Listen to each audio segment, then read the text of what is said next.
Encontré a mi esposo desaparecido en el supermercado, empujando un carrito con una mujer embarazada y 2 niños que lo llamaban papá, mientras yo seguía buscándolo desesperadamente durante 5 años, y cuando nuestras miradas se cruzaron entre los pasillos de cereales, él simplemente sonrió como si nada hubiera pasado. Ese día de octubre, mis manos temblaban tanto que casi dejó caer la caja de galletas que había tomado del estante. Era él, definitivamente era Rodrigo, mi esposo, el hombre que había desaparecido 3 semanas después de nuestra boda sin dejar rastro alguno. Llevaba una camisa azul que yo nunca le había visto, el cabello más corto, y en su rostro había una expresión de tranquilidad que me resultó insultante. La mujer a su lado reía por algo que él acababa de decir, acomodándose el cabello detrás de la oreja con ese gesto familiar que hacen las parejas cómodas entre sí. Me quedé paralizada en el pasillo número 7 del supermercado Mega Market en la avenida principal de Ciudad de México. Había ido solo a comprar lo necesario para la semana, como hacía cada sábado desde hacía 5 años, tratando de mantener alguna rutina que me hiciera sentir que mi vida tenía sentido. Nunca imaginé que ese día común se convertiría en el momento que había esperado y temido simultáneamente durante 1825 días. Rodrigo y yo nos habíamos casado el 15 de junio de 2018 en una ceremonia pequeña pero hermosa en la parroquia de San Miguel. Yo tenía 27 años y él 32. Llevábamos 3 años de novios y todo parecía perfecto. Trabajaba como contador en una firma mediana, era atento, cariñoso, y mis padres lo adoraban. Nunca hubo señales de alerta, ninguna bandera roja como dicen ahora.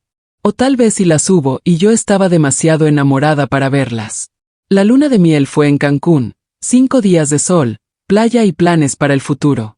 Hablábamos de tener hijos, de comprar una casa más grande, de envejecer juntos.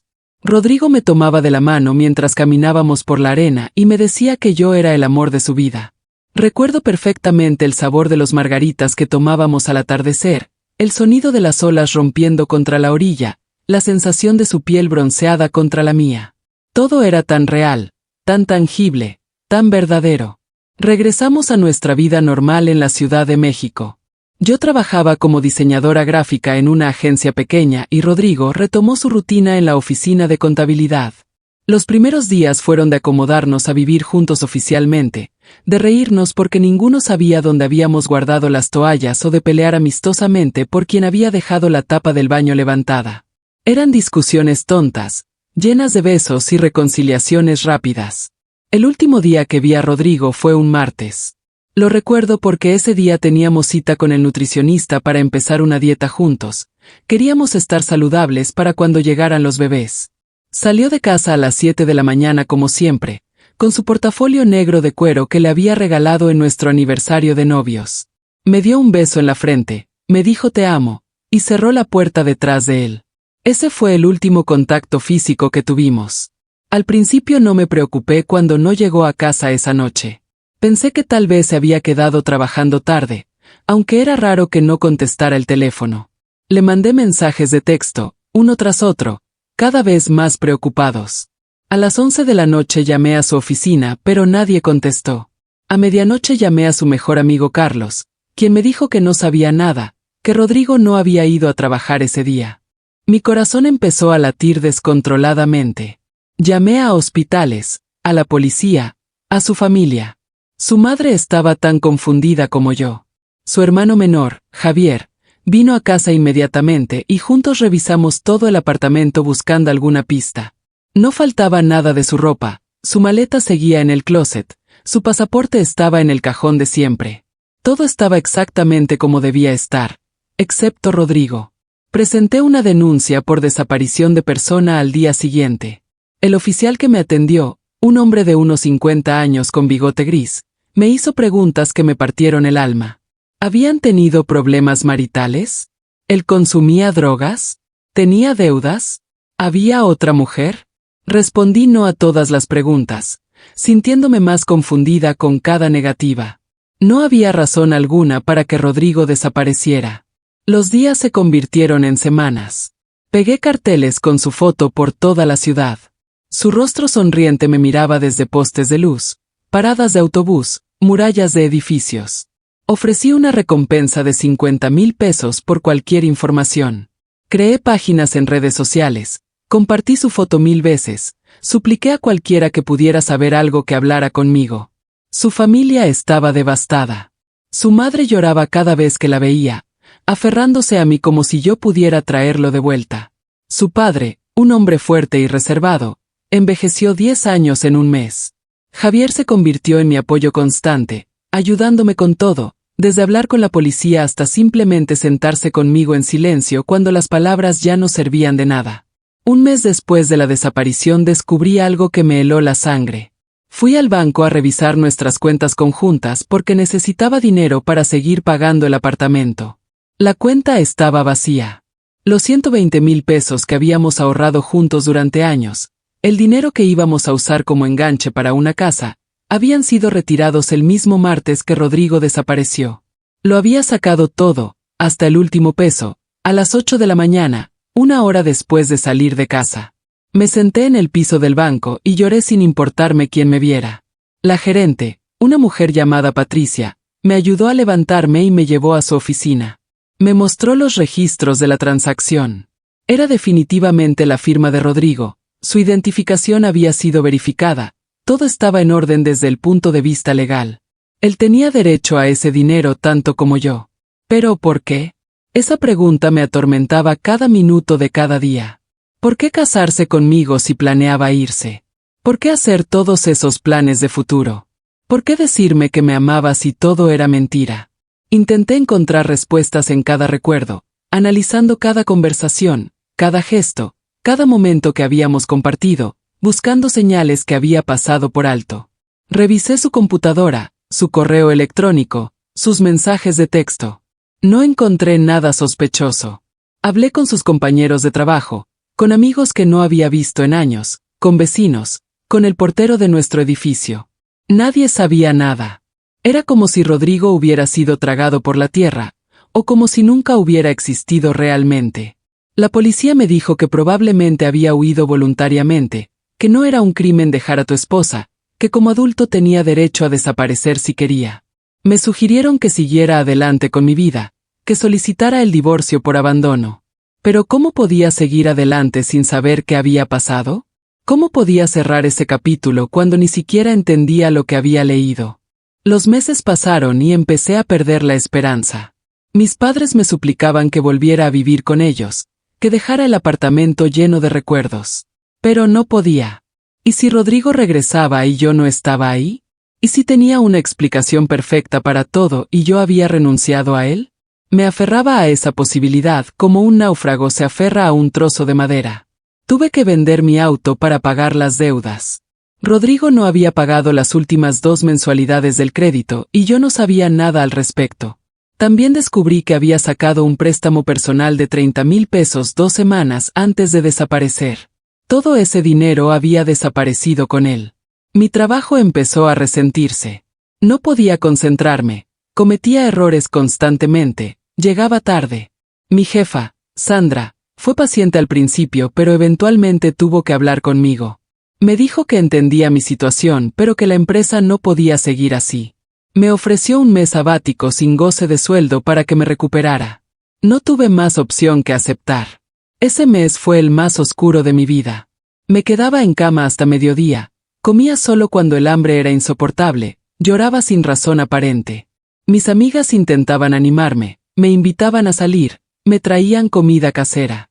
Lucía, mi mejor amiga desde la universidad, prácticamente se mudó conmigo durante 2 semanas para asegurarse de que comiera y me bañara. El primer aniversario de la desaparición fue brutal. Organicé una vigilia con la ayuda de la familia de Rodrigo, esperando que la atención mediática renovada trajera nuevas pistas. Vinieron unas 20 personas, incluyendo algunos reporteros. Hablé frente a las cámaras, suplicando que alguien con información se comunicara. Mostré fotos de nuestra boda, describí lo mucho que lo extrañaba, prometí que no estaba enojada, que solo quería saber que estaba bien. No pasó nada. Ninguna pista nueva apareció. Los reporteros perdieron interés después de un día. La vida continuó para todos excepto para mí. Eventualmente, porque no tenía otra opción, empecé a reconstruir mi vida. Regresé al trabajo, aunque cada día era una batalla. Empecé terapia con una psicóloga llamada doctora Ramírez, una mujer de voz suave que me ayudó a procesar el trauma del abandono. Me enseñó técnicas de respiración para los ataques de pánico, me ayudó a desafiar los pensamientos negativos que me decían que yo tenía la culpa de todo. Después de 2 años, con el apoyo de Javier que testificó sobre la desaparición de su hermano, inicié los trámites de divorcio por abandono.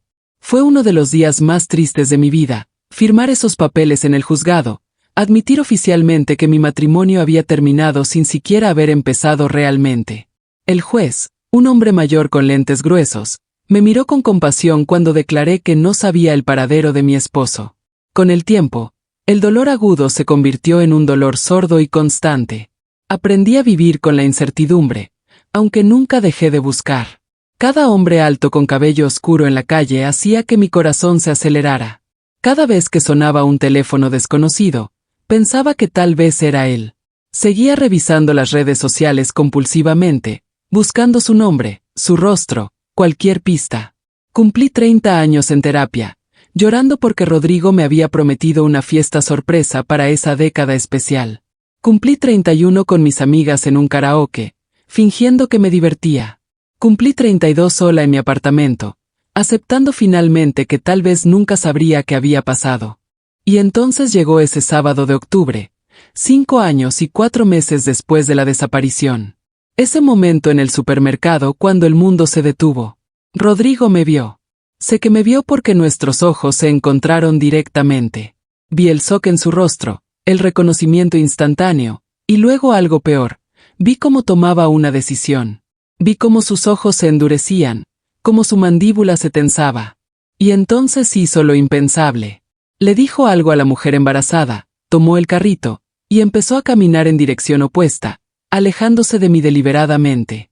Algo se rompió dentro de mí en ese momento. No fue mi corazón, eso ya se había roto hace años. Fue algo más profundo, algo relacionado con mi sentido de la realidad. Porque en ese instante entendí que Rodrigo no había tenido un accidente, no había perdido la memoria, no estaba secuestrado o en peligro. Simplemente se había ido. Había elegido irse. Había elegido construir una vida nueva y dejarme en las ruinas de la anterior. No recuerdo haber tomado la decisión de seguirlos. Mis piernas simplemente empezaron a moverse. Dejé mi carrito abandonado en el pasillo y lo seguí a una distancia prudente, mi corazón golpeando tan fuerte que pensé que todos en el supermercado podían oírlo. Los vi pagar en la caja, vi cómo Rodrigo cargaba las bolsas, vi cómo la mujer tomaba la mano del niño mayor mientras Rodrigo cargaba a la niña más pequeña en sus brazos. Los seguí hasta el estacionamiento. Subieron a un Honda Civic gris, un auto que yo no reconocía. Me escondí detrás de una columna y tomé una foto de la placa con manos temblorosas. El número era KPL 847B. Lo repetí mentalmente una y otra vez mientras los veía alejarse. Me quedé ahí parada en el estacionamiento durante no sé cuánto tiempo, respirando entrecortadamente, tratando de procesar lo que acababa de ver. Finalmente, con dedos torpes, llamé a Javier. Cuando contestó, apenas podía hablar. Él llegó en 20 minutos. Me encontró sentada en el piso del estacionamiento, todavía sosteniendo mi teléfono, todavía en shock. Me abrazó mientras le contaba todo entre sollozos. No dijo nada por un largo rato. Solo me dejó llorar en su hombro como había hecho tantas veces en los últimos 5 años. Tenemos que encontrarlo, dije finalmente. Tenemos que saber dónde vive. Javier conocía a alguien que trabajaba en tránsito. Con la placa del auto, pudimos obtener una dirección en 3 días. Rodrigo vivía en Coyoacán, a solo 30 minutos de nuestro antiguo apartamento. 30 minutos. Durante 5 años había estado a solo 30 minutos de distancia, viviendo su vida perfecta mientras yo me desmoronaba. Planeamos todo cuidadosamente. No íbamos a confrontarlo de inmediato. Primero necesitábamos información. Javier contrató a un investigador privado, un hombre llamado Sergio que cobraba 2,000 pesos al día. Usé los ahorros que había logrado juntar trabajando horas extras durante los últimos 2 años. Sergio trabajó rápido. En una semana teníamos un informe completo. Rodrigo ahora se llamaba Roberto Mendoza. Había falsificado documentos de identidad usando su segundo nombre y el apellido de soltera de su abuela. Trabajaba como contador en una empresa de logística bajo ese nombre falso. Estaba casado legalmente con Carolina Herrera, una maestra de primaria de 35 años. Tenían 2 hijos, Mateo de 4 años y Sofía de 2 años. Carolina estaba embarazada de 7 meses de su tercer hijo. La foto de su casa que Sergio tomó me quitó el aliento. Era hermosa, una casa de 2 pisos con jardín frontal lleno de flores, una cerca blanca, cortinas amarillas en las ventanas. Era exactamente el tipo de casa que Rodrigo y yo habíamos planeado comprar algún día. Excepto que la había comprado con otra mujer, con mi dinero. Sergio también investigó las finanzas. Rodrigo, o Roberto, había usado nuestros 120,000 pesos como enganche para esa casa. La había comprado 6 meses después de desaparecer. Había usado nuestros sueños, nuestros planes, nuestro dinero para construir la vida que me había prometido a mí, pero con otra persona. Pasé días enteros mirando ese informe, leyendo cada detalle una y otra vez. Carolina no sabía nada. Eso quedó claro. Sergio había hablado con algunos vecinos haciéndose pasar por vendedor. Todos decían que Roberto era un hombre maravilloso, un padre dedicado, un esposo amoroso. Había llegado a Coyoacán hace 5 años diciendo que era viudo, que su esposa había muerto en un accidente de auto y necesitaba un nuevo comienzo. Me había matado en su historia. Literalmente me había borrado del mundo para construir uno nuevo. La doctora Ramírez me ayudó a procesar esta nueva información. Me dijo que lo que Rodrigo había hecho tenía un nombre: fraude de identidad y bigamia, además de robo. Me dijo que tenía opciones legales, que podía denunciarlo, que podía recuperar algo del dinero que me había robado. Pero más importante, me dijo que finalmente tenía respuestas. Ya no tenía que preguntarme qué había pasado. Ahora sabía. La decisión de confrontarlo no fue fácil. Parte de mí quería dejarlo en paz, seguir adelante sabiendo que al menos él no estaba muerto o sufriendo. Pero otra parte de mí, una parte más fuerte, necesitaba respuestas directas. Necesitaba mirarlo a los ojos y preguntarle por qué. Necesitaba que reconociera lo que me había hecho. Fui un jueves por la tarde. Sabía por el informe de Sergio que Rodrigo, o Roberto, llegaba a casa a las 6:30 cada día. Me estacioné frente a su casa a las 6, mi corazón latiendo tan fuerte que sentía náuseas. Llevaba el informe del investigador, copias de nuestro certificado de matrimonio, fotos de nuestra boda, estados de cuenta bancarios que mostraban el retiro del dinero. Lo vi llegar en su Honda gris. Salió del auto con su portafolio, el mismo maldito portafolio negro que yo le había regalado. Caminó por el sendero de entrada silbando, completamente ajeno a mi presencia. Estaba a punto de abrir la puerta cuando salí del auto y grité su nombre. Rodrigo. Se congeló. Su mano quedó suspendida sobre la perilla de la puerta. Lentamente, tan lentamente que parecía una escena en cámara lenta, se volteó hacia mí. Su rostro pasó por una serie de expresiones: shock, miedo, culpa, y finalmente, resignación. Nos miramos a través del jardín durante lo que pareció una eternidad. Yo temblaba de pies a cabeza, pero me mantuve firme. Había esperado 5 años para este momento. Necesitamos hablar, dije, y mi voz sonó más fuerte de lo que esperaba. Él miró hacia la puerta de su casa, luego de vuelta a mí. Pude ver el cálculo en sus ojos, midiendo sus opciones. Finalmente asintió y caminó hacia donde yo estaba, manteniéndose en la acera, lejos de mi alcance. ¿Cómo me encontraste? Fue lo primero que dijo. No cómo estás, no lo siento, no puedo explicar. Solo esa pregunta egoísta. Te vi en el supermercado hace 3 semanas, respondí.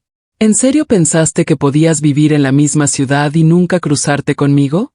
Él se pasó la mano por el cabello, ese gesto nervioso que yo conocía tan bien. Ciudad de México es enorme, murmuró. Nunca pensé. ¿Nunca pensaste que? ¿Qué tendrías consecuencias? ¿Que tu esposa a la que abandonaste 3 semanas después de la boda podría querer respuestas? Ex esposa, me corrigió automáticamente, y luego se encogió como si se arrepintiera de haberlo dicho.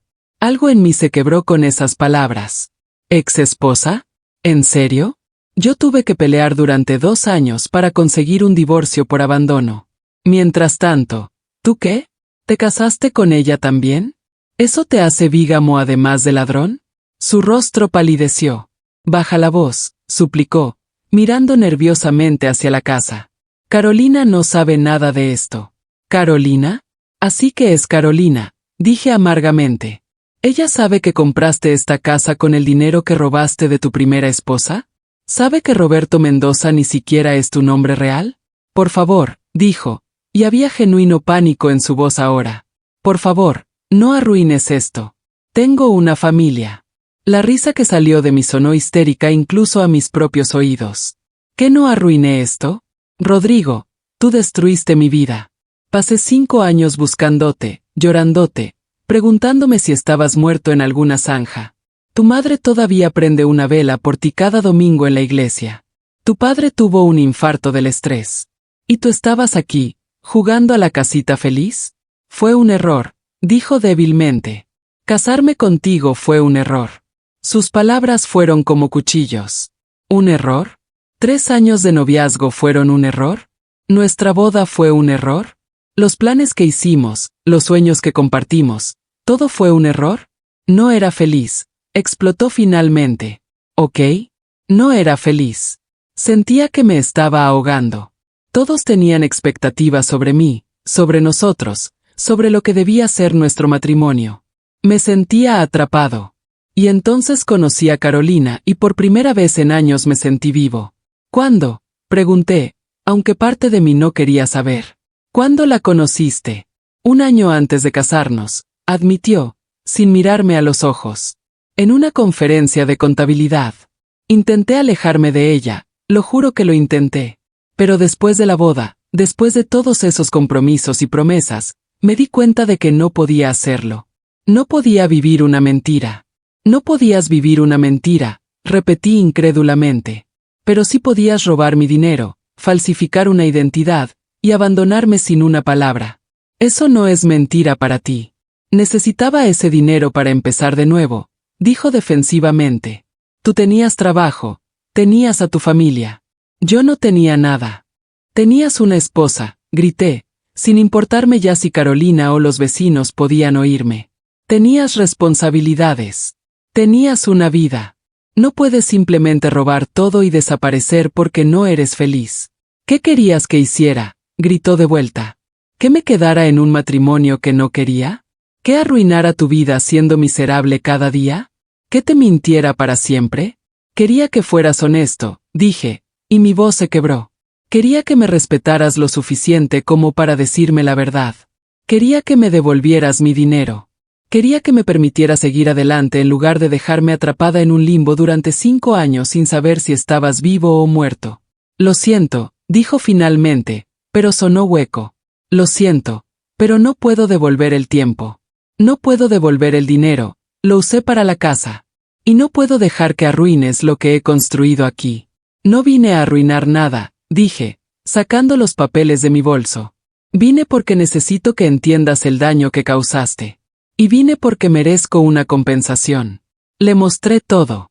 Los documentos que probaban que estábamos casados cuando desapareció, los registros bancarios que mostraban el robo, el informe del investigador que detallaba su nueva identidad. Le dije que podía ir a la policía, que podía contarle todo a Carolina, que podía arruinar su vida perfecta tanto como él había arruinado la mía. Pero no voy a hacer eso, continué, viendo cómo la esperanza aparecía en sus ojos.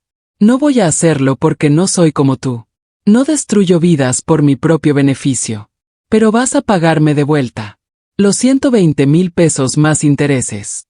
Y vas a pagarme mensualmente hasta que la deuda esté saldada. Él empezó a protestar pero lo detuve.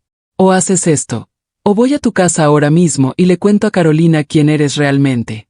Veremos qué tan perfecta sigue siendo tu vida cuando ella sepa que su esposo es un criminal que abandonó a su primera esposa. Vi la derrota en sus ojos. Sabía que tenía razón. Sabía que no tenía opción. Aceptó pagar 3,000 pesos mensuales, todo lo que podía sin que Carolina sospechara. Era poco, me tomaría años recuperar todo mi dinero, pero era algo. Era reconocimiento del daño que había causado.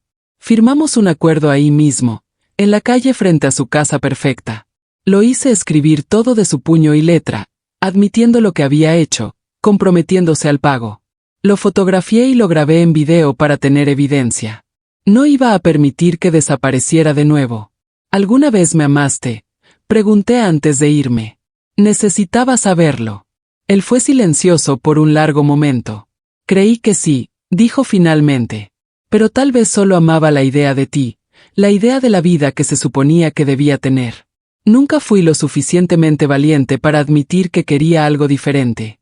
Entonces me das pena, dije honestamente. Porque yo te amé de verdad. Te amé con cada parte de mí. Y tú desperdiciaste eso por cobardía. Lo dejé ahí parado en la acera y me fui. No lloré hasta llegar a casa. Y cuando lloré, no fue por la pérdida del matrimonio o por el dinero o por los años desperdiciados. Lloré por la mujer que había sido hace 5 años, la mujer que creía en el amor verdadero y los finales felices. Lloré por esa versión ingenua de mí que había muerto el día que Rodrigo desapareció. Pero también sentí algo más. Sentí alivio. Después de 5 años de preguntas sin respuesta, finalmente tenía cierre. No era el cierre que había imaginado, no era satisfactorio ni limpio, pero era real. Era verdad. Y la verdad, por dolorosa que sea, es mejor que la incertidumbre. Los primeros pagos llegaron puntualmente. 3,000 pesos cada mes, depositados en una cuenta que abrí específicamente para esto. Cada depósito era un recordatorio de lo que había perdido, pero también de lo que había sobrevivido. Cada pago era una pequeña victoria, un reconocimiento de que yo tenía razón y él estaba mal. Le conté todo a Javier, quien quería confrontar a su hermano inmediatamente. Lo convencí de que no lo hiciera, que esto era algo que tenía que manejar yo. Eventualmente se lo contamos a sus padres. Fue brutal ver el dolor en sus rostros cuando se enteraron de que su hijo no estaba desaparecido, sino que había elegido abandonarnos a todos.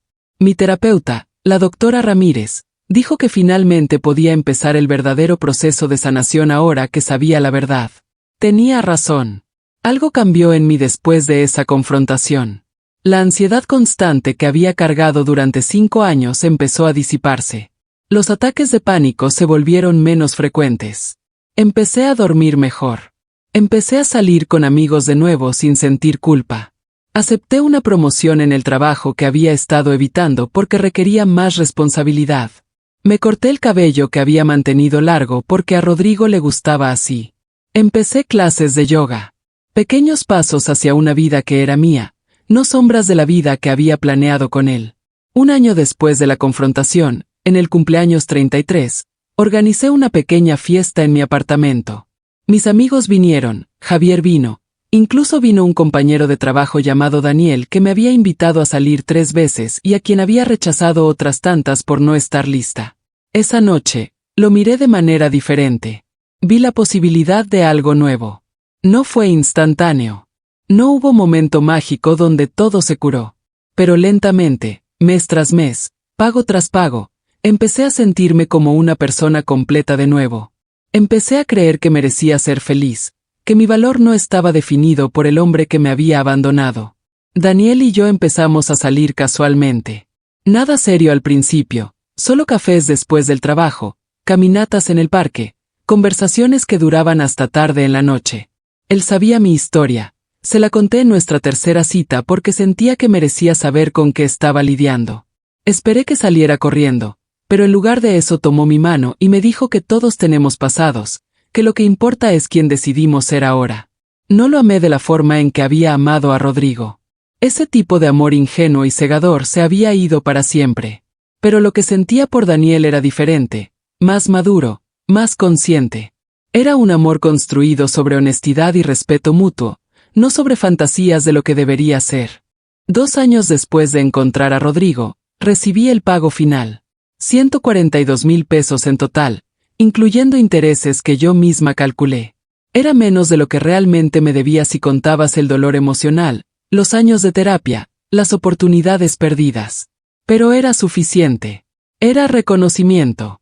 Usé parte de ese dinero para hacer algo que necesitaba hacer desde hace tiempo. Contraté a un abogado y demandé formalmente a Rodrigo por fraude de identidad. No quería más dinero.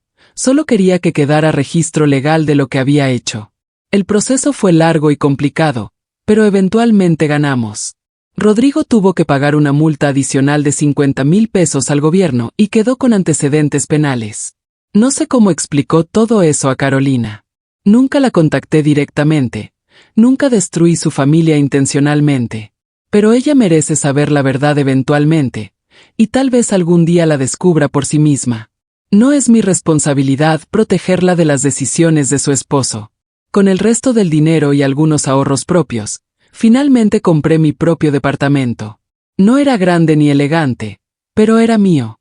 Cada mueble que compré, cada plato que elegí, cada color de pintura en las paredes era mi decisión.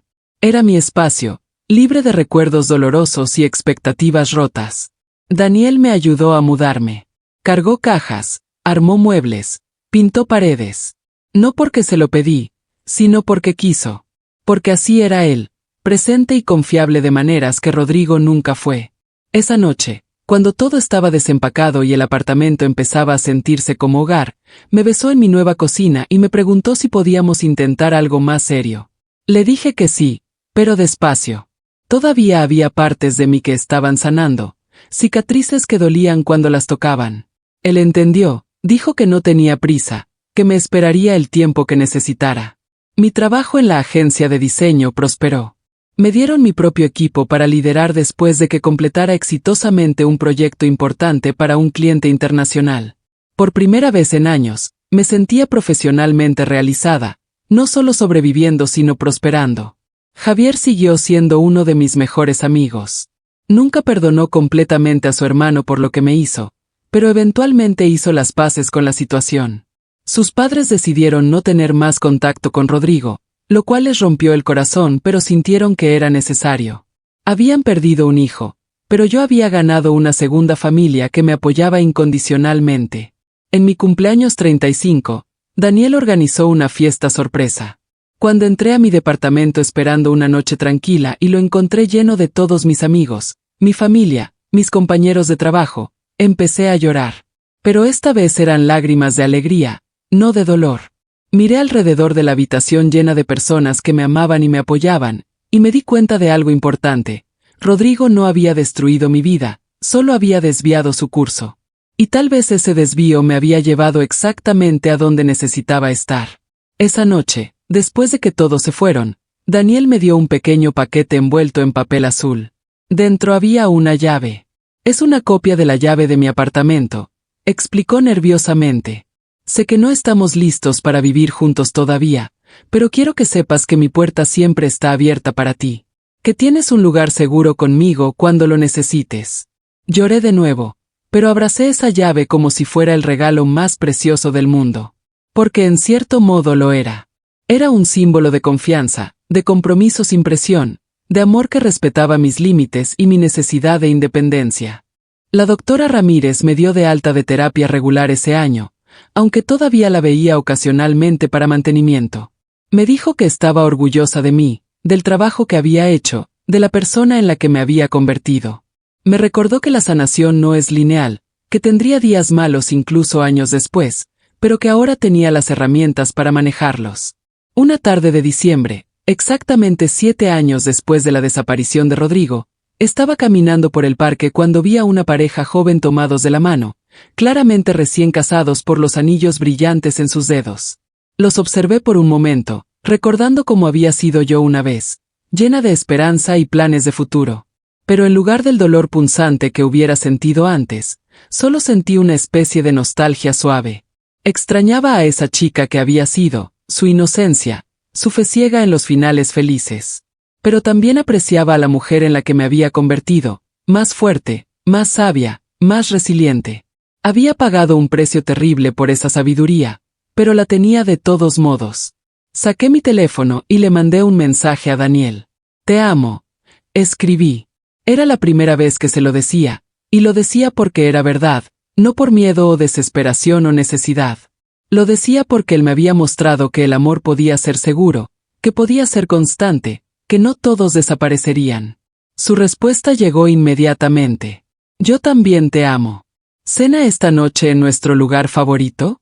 Sí, respondí, sonriendo. Y mientras caminaba hacia mi auto, me di cuenta de que por primera vez en 7 años, estaba genuinamente emocionada por el futuro. Los pagos de Rodrigo eventualmente se detuvieron después de que completamos el acuerdo. No supe más de él y no quise saber. Ese capítulo de mi vida estaba cerrado, no con un final perfecto o satisfactorio, pero cerrado de todos modos. No necesitaba su disculpa, no necesitaba su arrepentimiento, no necesitaba nada de él. Lo que necesitaba era lo que ya tenía, mi propio espacio, mi carrera exitosa, personas que me amaban de verdad, y la certeza de que podía sobrevivir lo peor y aún así encontrar la manera de ser feliz. Daniel y yo nos comprometimos en mi cumpleaños 36. No fue una propuesta elaborada con público y fotógrafos. Fue en mi departamento, un domingo por la mañana mientras desayunábamos panqueques que él había hecho. Me miró sobre la mesa y simplemente dijo: «Quiero pasar el resto de mi vida contigo, si tú quieres pasar el resto de la tuya conmigo». No hubo anillo elegante en ese momento. Eso vino después. Solo hubo una pregunta honesta de un hombre honesto. Y yo, con todo mi corazón sanado y cicatrizado, dije sí. Nos casamos un año después en una ceremonia pequeña en el jardín de la casa de mis padres. Invitamos solo a 50 personas, las personas que realmente importaban. Javier fue el padrino de Daniel. Mi mejor amiga Lucía fue mi dama de honor. Cuando Daniel y yo intercambiamos votos que escribimos nosotros mismos, no prometimos amor eterno o finales de cuento de hadas. Prometimos honestidad, comunicación, respeto, y el compromiso de trabajar en nuestra relación cada día. Cuando el oficiante nos declaró marido y mujer, no pensé en Rodrigo. No comparé este momento con mi primera boda. Este era su propio momento, perfecto e imperfecto a la vez, pero completamente mío. En nuestra noche de bodas, Daniel me abrazó y me preguntó en qué estaba pensando. Le dije la verdad. Estaba pensando en lo agradecida que estaba de haber sobrevivido todo lo que había sobrevivido, porque me había traído hasta aquí, hasta él, hasta esta vida que nunca había planeado pero que resultó ser mejor de lo que había imaginado. Años después, cuando la gente me pregunta sobre mi primer matrimonio, ya no duele tanto contarlo. He aprendido a compartir mi historia no como una víctima sino como una sobreviviente. He aprendido que el abandono de Rodrigo no fue un reflejo de mi valor sino de sus propios defectos de carácter. A veces todavía me pregunto sobre él. Si sigue con Carolina, si ella alguna vez descubrió la verdad, si sus hijos están bien. Pero estas preguntas ya no me consumen. Son solo curiosidad pasajera, no obsesión. Daniel y yo decidimos no tener hijos. Fue una decisión que tomamos juntos después de muchas conversaciones honestas. Parte de mí todavía carga el trauma de los planes rotos con Rodrigo, y Daniel lo respeta. En lugar de niños, tenemos 2 perros rescatados, una casa llena de plantas, y la libertad de viajar cuando queremos. Mi carrera continuó creciendo. Eventualmente dejé la agencia para empezar mi propia empresa de diseño gráfico. Fue aterrador dar ese salto, pero Daniel me apoyó completamente. Ahora tengo mi propio equipo de 5 diseñadores y trabajamos con clientes en todo México. El negocio lleva el nombre de mi abuela, quien siempre creyó en mí incluso cuando yo no creía en mí misma. En mi cumpleaños 40, hice algo simbólico. Saqué todas las fotos de mi boda con Rodrigo que había guardado en una caja en el fondo de mi closet. Las miré por última vez, recordando a esa chica joven en vestido blanco que no sabía lo que le esperaba. Le envié amor y compasión. Esa versión de mí que tuvo que aprender las lecciones más difíciles de la manera más dolorosa. Luego las quemé todas. No con rabia, sino con intención. Las vi convertirse en cenizas en la chimenea de nuestra casa, viendo cómo el humo llevaba esos recuerdos hacia arriba y afuera. Daniel estaba a mi lado, sosteniendo mi mano, sin decir nada porque entendía que esto era algo que necesitaba hacer sola pero acompañada. Cuando la última foto se convirtió en cenizas, me sentí más ligera. No porque hubiera borrado lo que pasó, no puedes borrar el pasado. Pero porque finalmente había dejado ir el peso de lo que podría haber sido. Había hecho las paces con lo que fue y había abrazado completamente lo que es. La vida no resultó como planeé cuando tenía 27 años y usaba un vestido blanco con flores en el cabello. No me casé con mi primer amor, no tuve la familia nuclear que imaginé, no viví el cuento de hadas que me prometieron las películas de Disney. Pero construí algo mejor. Construí una vida basada en verdad, no en fantasía. Encontré amor que no requiere que pierda partes de mí misma. Creé una carrera que me llena de orgullo. Mantuve amistades que han durado décadas. Me convertí en una persona que puede mirar al espejo y genuinamente gustar de quien ve. Rodrigo me quitó 5 años de mi vida, 120,000 pesos, y una cierta inocencia sobre la naturaleza humana. Pero no pudo quitarme mi capacidad de sanar, mi fuerza para reconstruir, o mi habilidad de amar de nuevo. Esas cosas siempre fueron mías, y siguen siendo mías. Ahora, cuando escucho historias de otras mujeres que han sido abandonadas, traicionadas o engañadas, puedo ofrecerles algo que nadie pudo ofrecerme en mis momentos más oscuros, la certeza absoluta de que van a sobrevivir esto. Que el dolor que sienten ahora no durará para siempre. Que hay vida, verdadera vida llena de alegría y amor y significado, esperando del otro lado de la sanación. No digo que sea fácil. Nunca digo eso porque sería mentira. Digo que es posible. Digo que vale la pena. Digo que ellas son más fuertes de lo que creen, más resistentes de lo que imaginan, más capaces de lo que pueden ver en este momento. Y tengo la autoridad para decir estas cosas porque yo viví todo esto. Yo sobreviví lo que pensé que me mataría. Yo encontré el camino de regreso a mí misma cuando pensé que estaba perdida para siempre. Mi historia no tiene el final que esperaba, pero tiene el final que necesitaba. Y después de todo lo que pasé, puedo decir honestamente que estoy agradecida por donde terminé, incluso si odié el camino que me trajo aquí. Así que a Rodrigo, si alguna vez lee esto o se entera de esta historia, solo tengo una cosa que decir: gracias por irte.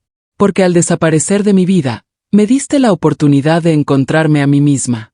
Y resulta que yo sola valgo más de lo que nosotros dos juntos valiéramos jamás. Y para todos los que han sido abandonados, traicionados o dejados sin explicación, su historia no termina con el capítulo doloroso. Ese es solo el punto medio, el momento oscuro antes del amanecer. Sigan escribiendo. Sigan avanzando. Sigan sanando. Porque su mejor capítulo todavía no está escrito. E incluso si nunca obtienen las respuestas que merecen, incluso si la justicia nunca llega completamente, incluso si la persona que les hizo daño nunca entiende realmente lo que hizo, ustedes pueden elegir seguir adelante de todos modos. Pueden elegir ser felices a pesar de lo que les hicieron. Pueden elegir construir una vida hermosa sobre las ruinas de lo que destruyeron. Porque al final, esa es la mejor venganza y la mejor sanación. Vivir bien, amar completamente, y ser feliz de verdad. No falsa felicidad que publicas en redes sociales para que tu ex la vea, sino felicidad real que sientes en tu corazón cuando despiertas cada mañana. Yo encontré esa felicidad. No fue rápido, no fue fácil, y definitivamente no fue el camino que hubiera elegido. Pero la encontré. Y si yo pude, después de todo lo que viví, entonces cualquiera puede. Esa es mi historia. No es perfecta, no es convencional, pero es mía. Y ahora que la he contado, siento que finalmente puedo cerrar ese capítulo completamente y seguir adelante con el resto de mi vida. ¿Y ustedes? ¿Qué harían en mi lugar? ¿Habrían perdonado? ¿Habrían buscado más venganza? ¿Habrían podido eventualmente encontrar el amor de nuevo? Me encantaría escuchar su opinión, así que por favor compartan conmigo en los comentarios. Siempre estoy curiosa sobre lo que ustedes piensan de estas situaciones de vida tan complicadas. Para más historias de vida como esta, historias de superación, traición, amor y sanación, dejen su like en el video y suscríbanse a mi canal. Hay muchas otras historias esperando por ustedes, historias que les recordarán que no importa lo que la vida les lance, siempre hay una manera de seguir adelante. Con saludos desde el corazón, hasta la próxima historia.